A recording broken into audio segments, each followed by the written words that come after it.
magkasunod na taon na nawala ang aking nanay at ang aking sister. Sobrang devastated ako. Sobrang painful. Sobrang hindi ako makapag-cope up.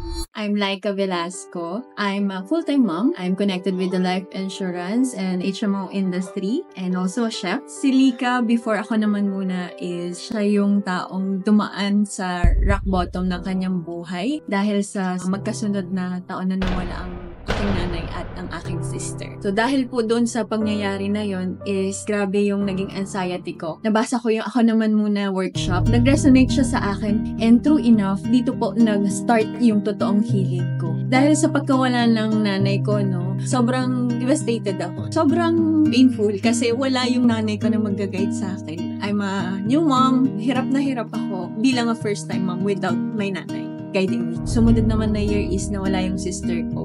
Sobrang hindi ako makapag-cope up kasi sumunod lang na year siya nawala. After Ako Naman Muna seminar last September, dahil dun sa mga natutunan ko, like the 4 a.m. meditation, through 4 a.m. meditation, sinagot lahat nung tanong ko, bakit nawala si nanay? Ang nareceive kong sagot doon is, nawala ang aking nanay para matupad ko yung pangarap ko bilang maging full-time mom. Second na tanong ko, bakit nawala yung nag-iisang sister?